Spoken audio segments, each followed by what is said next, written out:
Hi everyone, this is Felicia of Super Nerdy Church Girl, and I'm here to review Lionheart, which is Netflix's first ever Nigerian film. Now, this film is a refreshing turn of events from all of the creepy movies that Netflix has debuted, such as Bird Box and all those apocalyptic type movies. Lionheart, I'll say it. I was pleasantly surprised when I watched the movie. I expected something like totally different. Um, and as you know, when I do my reviews, I do not, do a lot of spoilers or things like that, but I will convey, how I felt about the movie. So, the movie stars Genevieve Nnaji, and she directs the movie as well. She is the daughter of a bus company, a tour bus company, well, travel company. Um, she's the daughter of the owner, and she works side by side with her father. Um, and the father falls ill, and instead of him putting Genevieve as the acting director, which she had hoped, he calls in his brother, who's hilarious in the film, and ironically, his name is God's Will, and he seriously like tests Genevieve's patience and endurance. So initially when the movie started, it started with they were at the headquarters with all the buses, and the people were all on the buses so they can take them throughout their various destinations throughout Nigeria. When these like thug gangsters like break through the gates and they pull out the drivers and they're like beating them, and so the secretary runs and gets Genevieve, and she comes out and she basically stands up to these thugs, and the guy it they kind of hint at a lot of the tension like between like Nigerian born Nigerians and then Americanized Nigerians, and they also hint at some like tribal issues, but nothing is ever like really heavy handed in the film. So the head thug, he's just like, oh, you come here from America, you need to act like a Nigerian. And so she basically stands up to him. It's like, you're in here behaving this way, why don't you act like a Nigerian? So, and then she tells him that she'll give him their money. So it kind of hints at like corruption and how you have to pay, like they have to pay to keep, they have to pay the gangs or whatever extortion is so that they can run their business.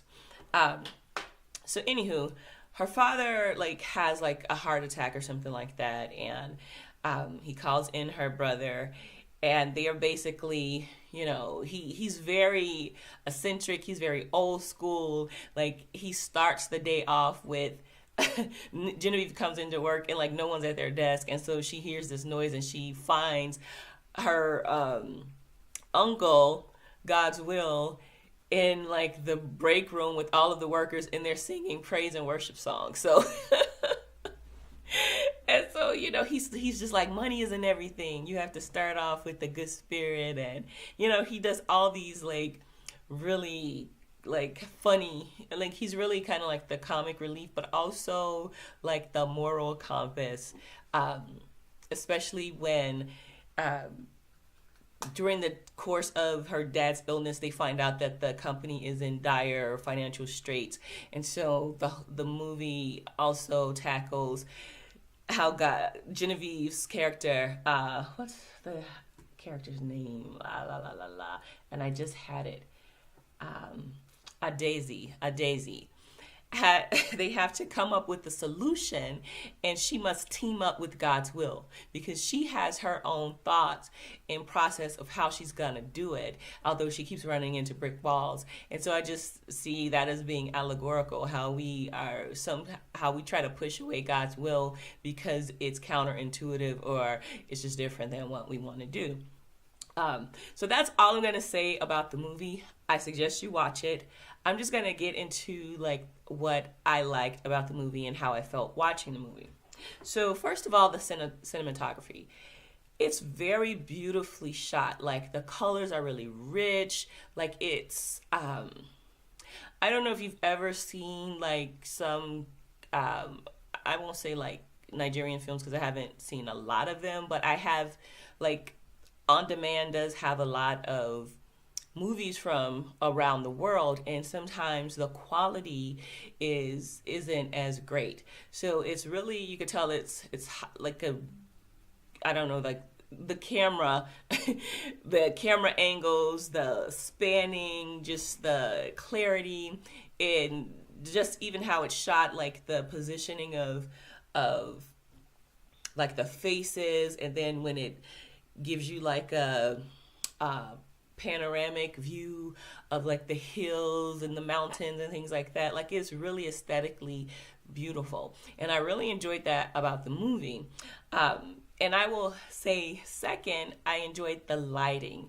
It is very important when you are shooting brown skin, dark brown skin, that you have the lighting correct, or the colors don't pop. And I just remember just watching this movie, it's like, wow, that melanin is popping. Like everything is just like chocolatey and just beautiful, and everyone has like, and I'm gonna say this because I think this is a difference between Americanized African American movies, and I could be wrong, but this is just something I noticed.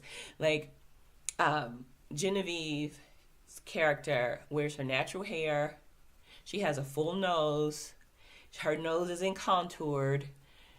She's not wearing foundation 5 shades lighter to look lighter skinned. Like it was so natural, and it felt like organic, if that makes sense. It felt very like organically, like Nigerian. I mean, I've never been to Nigeria, but it didn't seem like they were trying to be Americanized or whitewashed. That's the word I'm looking for. And everyone just like they were like traditional attire, although Genevieve was very modernized as well. Like her fashion, like she had like these beautiful like clips in her hair, like I'm saying like a lot. Like very ornate hair clips and very ornate brooches, and very chic classic dress, and not like in any type of like flashy sense, but very very elegant. That's the sense of style that I got from her. But it was, for me, it was noticeable. So those are a couple things I liked. And then when they were at home and they were at the dinner table, they were speaking, I don't want to say this wrong, I think it's Igbo. Correct me if I'm wrong. And then there were the English translations, but it wasn't like they weren't, it just seemed natural. They weren't like speaking English where it seems like older Nigerian people in Nigeria wouldn't speak like a native tongue or whatever. So I like that.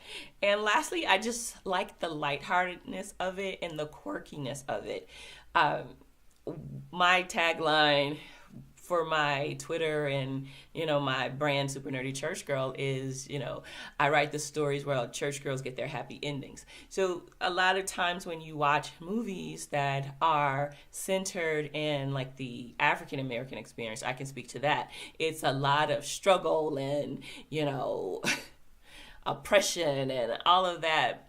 But to see a movie where people are like they're freaking rich but they are kind, and she really truly cares about her workers, and it breaks her heart when she's facing the fact that they may lose their jobs and things like that.